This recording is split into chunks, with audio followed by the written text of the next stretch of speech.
একসময় ভাবা হতো কেবল সচ্ছল বা অতি মেধাবী শিক্ষার্থীরাই বিদেশে উচ্চশিক্ষার সুযোগ পায়, কিন্তু সময় বদলেছে। এখন স্কুল কলেজ থেকেই অনেক শিক্ষার্থী নির্দিষ্ট দেশ বা বিশ্ববিদ্যালয়ে পড়ার লক্ষ্য ঠিক করে নিচ্ছে।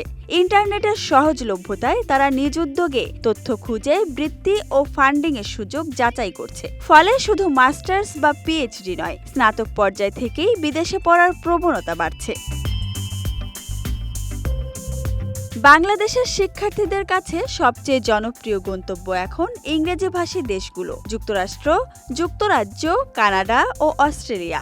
এর মধ্যে অস্ট্রেলিয়ার স্টুডেন্ট ভিসা এভিডেন্সিয়ারি ফ্রেমওয়ার্কে বাংলাদেশকে প্রথমবারের মতো লেভেল 1-এ অন্তর্ভুক্ত করেছে অস্ট্রেলিয়ার স্বরাষ্ট্র মন্ত্রণালয়। এর ফলে বাংলাদেশি আবেদনকারীদের জন্য ভিসা প্রক্রিয়া আরও সহজ হবে, যা বাংলাদেশি শিক্ষার্থীদের মধ্যে ব্যাপক সাড়া ফেলেছে।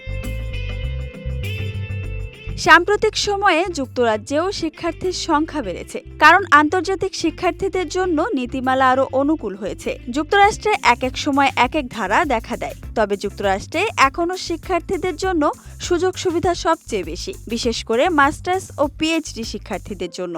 2023-24 শিক্ষাবর্ষে যুক্তরাষ্ট্রে ভর্তি হওয়া আন্তর্জাতিক শিক্ষার্থীদের তালিকায় বাংলাদেশের অবস্থান ছিল 8ম, যা আগের বছরের তুলনায় বড় অগ্রগতি।